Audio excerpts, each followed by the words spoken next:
या नबी सलाम अलैका या रसूल सलाम अलैका हबीब सलाम अलैका सलावतुल्लाह अलैका। এখানে অনেক মূল্যবান কথা শুনেছেন। আসলে যেই সমস্ত দলিল পেশ করা হলো এগুলি বুঝতে হলে আবার ওই রকম গুণী জ্ঞানীও দরকার। আজকের বড় আশ্চর্য ঘটনা, এই জন্য আশ্চর্য ঘটনা কই, বাংলাদেশে কিছু সংখ্যক বেআমল আলেম এবং নামধারী কিছু পীর যাদের আধ্যাত্মিক জ্ঞান নাই, যাদের এলমে লদুনী বিদ্যা নাই, এলমে বেলায়েত নাই, এলমে হাকিকতের জ্ঞান নাই, কিছু সংখ্যক হাদিস দলিল পড়ে তারা ধর্মীয় নেতা হয়ে যান এবং এক একটা ফতুয়া ছাড়েন।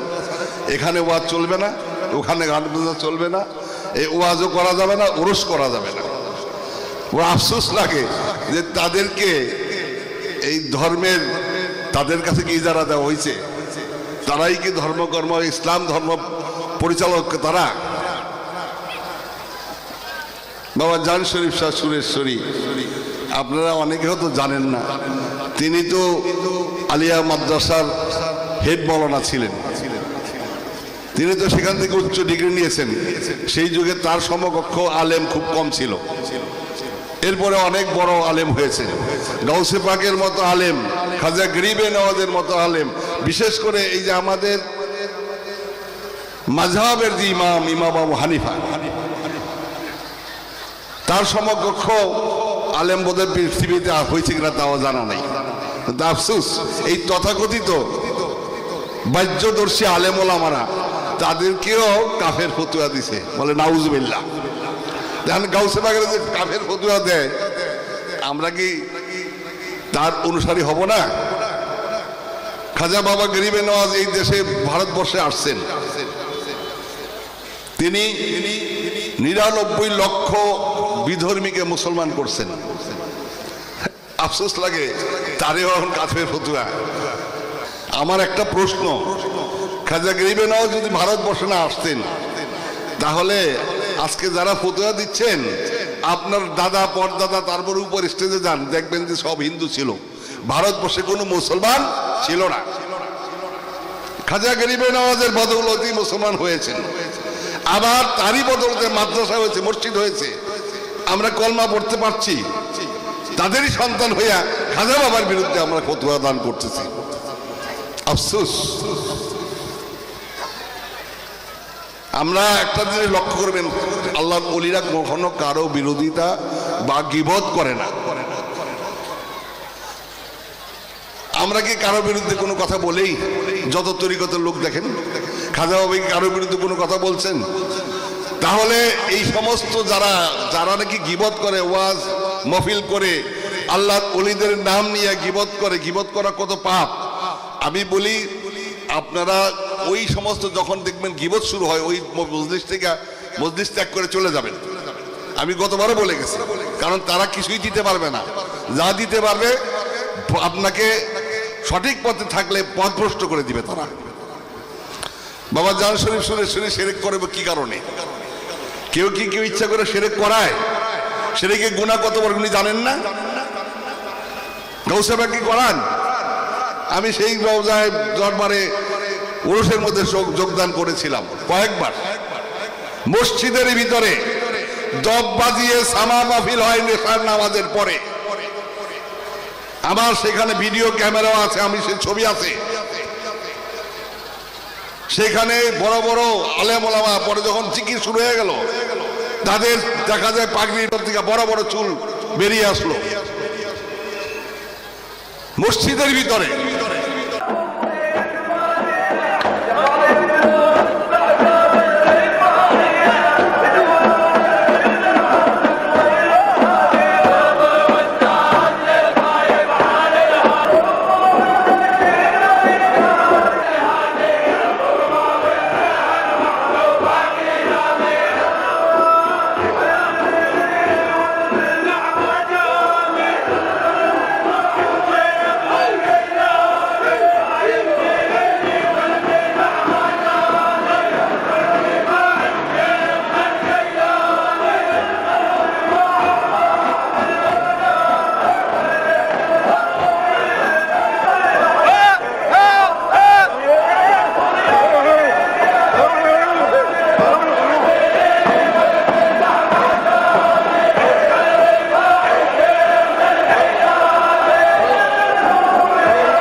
ইমাম আবু হানিফার মাজার, সেখানে আমার যাওয়ার তৌফিক হয়েছে।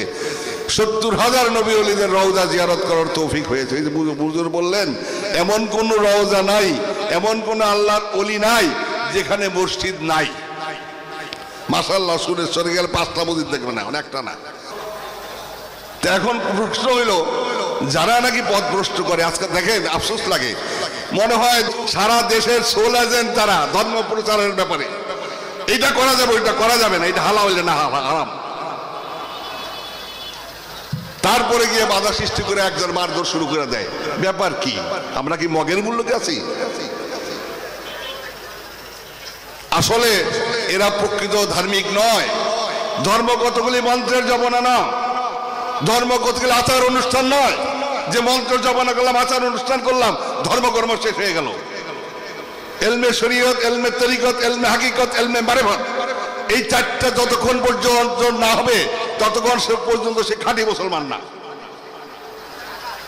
এলমে হাকিকতের সম্বন্ধে আপনাদের সেই জ্ঞান নাই, এলমে বেলায়েত সম্বন্ধে জ্ঞান নাই। আপনারা শুধু ফতুয়াবাজি করে যান আর জোর করে একজনের উপর ধর্ম চাপাই দিতে চান। এটা তো ঠিক না। আল্লাহর ওলিরা কোনোদিনও সৎ পথ থেকে বিচ্যুত হবে না, যত অত্যাচার যত কিছু আপনারা করেন না কেন। এগুলি যত করবেন তত আপনারা আস্তে আস্তে শেষ হয়ে যাবে, নিশ্চিত হয়ে যাবে। ওই যে মৌলানা সাহেব বলল, কিছুদিনের জন্য হয়তো তাদের খুবই ভালো। সুরেশ্বরী লেখছেন, অলি অহংকারে মান রবে না কাহার, পুত্র পরিজনে ধনে মানে হবে হানি হবে তার। আল্লাহর ওলিদের সাথে অহংকার করো না, নিঃশেষ হয়ে যাবে। তারা কারো বিরোধী নাই। আমার একটা দেখান তো, যেমন কোন আল্লাহর ওলি বা পীর সাহেবরা অমুক জায়গায় গিয়া অমুক জিকিরের মধ্যে বা অমুক মসজিদকে আক্রমণ করছে, অমুক মতবাদের উপরে গিয়ে তারা মারধর করছে, পাবেন না। কিন্তু আল্লাহর ওলিদের মাহফিলে গিয়ে তারা মারধর শুরু করে দেন, আল্লাহর ওলিদের মাহফিলে বাধা দিতে থাকেন। কে শিক্ষা দিল তাদেরকে এই ইসলামের? ইসলাম শান্তির ধর্ম, মানবতার ধর্ম। তুমি যদি আল্লাহকে পেতে চাও তো মানুষকে ভালোবাসো, মানুষের ভালোবাসা অর্জন করো। আমাকে দেখান তো এরকম কোন আল্লাহর ওলি যে ফতুয়া দিছে ওইটা ও বেটায় কাফের, এ অমুক, তারা এগুলি এনে নাই। তারা সম্পূর্ণ তাদের সঠিক পথের অনুসারী তারা। হ্যাঁ, ভুল যে নাই তা না, ভুল তো আপনাদের যেমন বললেন তরিকতের মধ্যে ভুল করতে পারে, সেটা আলাদা জিনিস। কিন্তু যারা সেই পরিচালক, যারা আল্লাহর ওলি, তারা ভুল পথে তাদেরকে কখনো নিতে পারেন না। তারা সঠিক পথে, যেমন আমি যখন হজে বহুবার হজ করেছি, মিনার ভিতরে একবার যখন আমাকে কিছু বলার জন্য বলা হলো, আমার পরে তখন সবাই চিনলো যে সুরেশ্বরের হুজুর তো আমাদের সাথে আছে। পরে একের পর এক বরিশালের সেই বড় একজনই ছিলেন এবং মদিনা ইউনিভার্সিটির একজন প্রফেসরও ছিলেন। আমাকে প্রশ্ন করলেন, হুজুর বলে কি, আপনি তো সুরেশ্বরের পীর সাহেব, আপনার ভক্ত আশেকরা কেউ নামাজ পড়ে না, সুরেশ্বরে নাকি নামাজ পড়া নিষেধ। আমি তো হুজুর আপনি আপনার পরিচয় এই, তাহলে তার পরিচয় সে অমুক প্রিন্সিপাল, সে অমুক ইত্যাদি ইত্যাদি। যাই হোক, তখন আমি বললাম, জিজ্ঞাসা করলাম যে আপনার কয় ছেলে কয় মেয়ে? বললো 5 ছেলে 3 মেয়ে। আলহামদুলিল্লাহ। 5 জন মুসলমান? মুসলমান। সব 5 জন কি সবাই নামাজ পড়ে? হুজুর না, 4 জনে নামাজ পড়ে না, একটা ছেলে আছে ধর্মকর্ম করে। আমি যে আপনি পিতা হয়ে আপনার সন্তান 4-5 জনকে আপনি ঠিক মতো ধর্মকর্ম করাইতে পারেন না, আর আল্লাহর ওলির তরিকত দিয়া যদি ভক্তরা কিছু এইদিক সেদিক করে সেটার জন্য আপনি তাদেরকে উল্টাপাল্টা বলতে হবে। আপনারা যে এই কয়দিন যে আপনাদের সাথে ছিলাম, কি মনে হইল? আমরা কি নামাজ রোজা করি? বলে হ্যাঁ। আমরা কি নামাজের বিরোধী? এগুলি হলো নাহক কথা বলে মানুষকে বিভ্রান্ত করা। কাজেই এগুলি থেকে দূরে থাকতে হবে। আমি একটা কথাই বলি, যেখানেই শুনবেন, যেই ওয়াজেই দেখবেন যে নাম নিয়ে গীবত করা শুরু করেছে, কোন আল্লাহর ওলির বিরোধিতা করছে, গীবত গায়, আপনারা সেই ওয়াজ ত্যাগ করেন, তা নইলে আপনারা পথভ্রষ্ট হয়ে যাবেন। এমন একটা জমানা আসছে যেই জমানার ভিতরে এখন হানাহানি মারামারি। আমি কিছুদিন আগে ইউরোপ কান্ট্রিতে গিয়েছিলাম, 2 মাস আগে কয়েকটা দেশ ভ্রমণ করছি, জার্মান, পোল্যান্ড, ইটালি, এইভাবে। সেখানে আমার 18টা দেশে ভ্রমণ করার কথা ছিল, সময় পাই নাই। সেখানে গেলে দুঃখ লাগে, কিছুদিন পর্যন্ত কোনো আজানের ধ্বনি শুনি নাই, কোনো মসজিদ খুঁজে পাই নাই। ওখানে গেলে মনে হয় সারা বিশ্বই বুঝি বিধর্মী। আবার সৌদি আরবে যখন ভ্রমণ করছি, ইরাক, ইরান, জর্ডান, সিরিয়া, তখন মনে করি বোধহয় কোনো বিশ্বের কোথাও মুসলমান ছাড়া আর কোনো ধর্মই নাই। কিন্তু এই যে আমাদের মধ্যে, আমি ট্রেনের ভিতরে আমি ছিলাম, আমার কাছে মোবাইলে আমি আজানের, কারণ কি সময় তো জানি না, সেখানে সময়টা বড় অসুবিধা, দিন খুব কম, ঠান্ডা দেশ, কখন আসরের সময়, কখন মাগরিবের সময়, এই জন্য আমি আজান সেট করে রাখছি। ট্রেনের মধ্যে হঠাৎ আজানের ধ্বনি, ওই যে আমার মোবাইল থেকে চারিদিকে ছুটাছুটি, চারিদিকে তাকানি শুরু করে দিল লোকেরা। কি ব্যাপার? এই আজানের ধ্বনি কোত্থেকে আসে? তাদের কাছে জানতে পারলাম তারা অস্থির হয়ে গেছে, এখনই বলছে বোম ফাটবে। মুসলমানদের কি কত বড় সন্ত্রাসী ভাবে? আজানটা কি বোম ফাটানোর জন্য? কত বড় বদনাম হয়ে গেছে আমাদের সেই দেশে। আল্লাহর ওলির আজকে 150-200 বছর হয়ে গেছে বাবা জান শরীফ সুরে সেই দেশে আসছেন। বহু বাধা বিঘ্ন, বহু অত্যাচার তার উপরে হয়েছে। সুরেশ্বরের যেতে দেবে না, এরকম বহু কিছু হয়েছে। কিন্তু আল্লাহ রহমতে দিন দিন দিন দিন বাড়তি আছে। সারা বিশ্বে আমি যে কোনো দেশে গেছি, ভ্রমণ করেছি, সেখানেই বাবা জান শরীফ সুরেশ্বরীর অনুসারে আমি দেখেছি। বলেন সুবহানাল্লাহ। আপনারা তো এখানে বসে বসে বড় বড় কথা বলেন, আশ্চর্য ঘটনা। তাইলে আপনি যে ফতুয়াগুলি দিতেছেন অমুকখানে, এবার তাহলে কি আপনাকে ধর্মের সোল এজেন্ট যা হয়েছে? আপনি দেখেন তো সার্টিফিকেটটা। আর আপনারাই শুধু কোরআন হাদিস বুঝেন, আর কেউই বুঝে না। গাউসে বাগ বুঝে না, বাবা সুরেশ্বরী জানে না কোরআন হাদিস। আপনাদের ওস্তাদের ওস্তাদরা বাবা সুরেশ্বরীর, এখনো অনেক ওস্তাদের ওস্তাদ আছেন, তারা আমাদের সুরেশ্বর দরবার শরীর মুরিদান ভক্ত। আল আজহার বিশ্ববিদ্যালয়তে পাশ করা অনেক ছাত্ররা, অনেক বড় বড় আলেম ওলামারা আমাদের ভক্ত। মুফতি আজম আবু তাহের রহমানপুর এখানে আপনাদের আসছিল কয়েকবার, সেই শরীয়তপুরে, সেখান তখন আপনারা বাধা দিচ্ছেন। সেই মুফতি আজম ছিলেন বিশ্বশ্রেষ্ঠ আলেম, আল আজহার বিশ্ববিদ্যালয় first class, first gold medal, 7 star, মুফতি আজম সনদ প্রাপ্ত। নিজাম হায়দ্রাবাদ মাদ্রাসার মুহাদ্দিস আজম ছিলেন। এভাবে উনি সেইখানে সুরেশ্বরের একজন ভক্ত মুরিদান। এইভাবে অসংখ্য, যিনি কি আলিয়া মাদ্রাসার মুফতি বোর্ডের চেয়ারম্যান ছিলেন সারা বাংলাদেশের, মাওলানা সাদেক কচুয়াবাড়ি, এখনো উনি আছেন। তৈয়বিয়া মাদ্রাসার প্রিন্সিপাল জলিল সাহেব, এভাবে অসংখ্য আলেম ওলামাগণ সুরেশ্বরের এবং আল্লাহর ওলিদের অনুসারী। আপনারা বুঝেন, এরা বুঝে না। এই সমস্ত জিনিস ছেড়ে চলে যান, হিংসা করবেন না। হিংসা, নিন্দা, গীবত, অহংকার, তাকব্বুরি এগুলি ছেড়ে দেন। যেই বিদ্যায়, যেই ইবাদতে, যেই নামাজে হিংসা আসে, যেই নামাজ পড়লে নিজে অহংকারিতা আসে, যে নামাজ পড়লে মনে করে আমি একটা বেহেশতবাসী আর সব দোজখবাসী, তাদের নামাজ হয় না। যতই যারা আল্লাহর পথে যাবেন, যখন যাবেন, তখন আস্তে আস্তে আপনার মনের ধারণা হবে সবচেয়ে বেশি গুনাহগার বোধে আমি। এছাড়া আপনাদের মনের ভিতর ভাসে কি, আমার মতো এত বড় পরেজগার নাই, আর যেটি আছে সব দোজখবাসী, এটি খারাপ। এটা সহজস্থানীয় অহংকারী ভাব। ইসলাম কি শিক্ষা দেয়? মানবতা শিক্ষা দেয়, শান্তি শিক্ষা দেয়।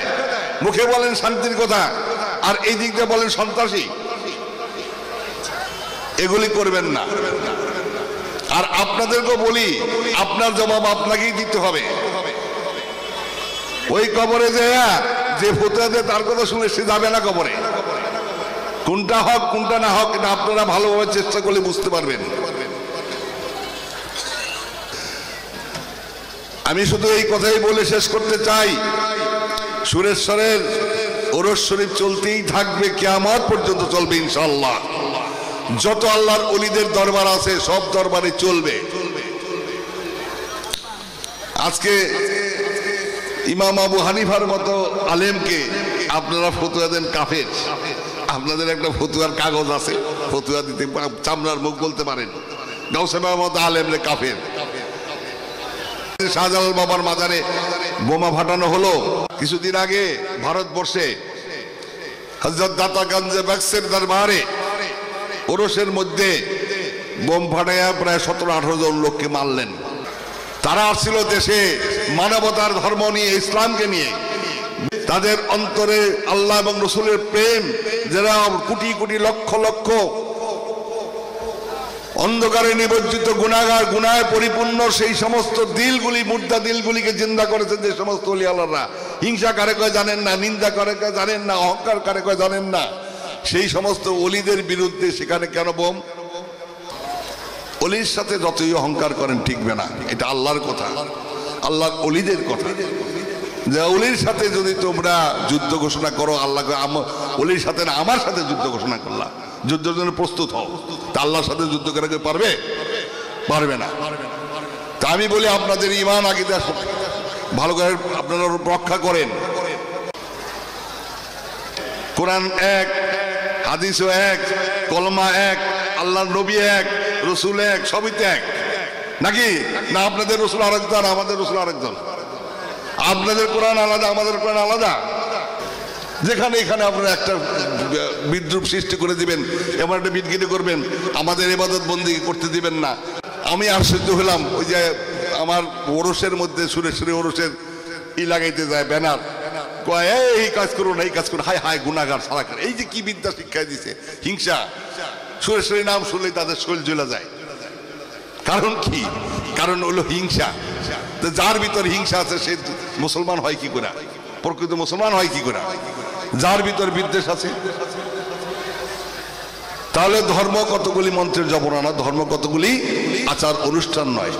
যতক্ষণ পর্যন্ত দিলের সাথে মন্ত্রের সংযোগ না হবে ততক্ষণ পর্যন্ত সেই উপাসনা আল্লাহর দরবারে পৌঁছবে না।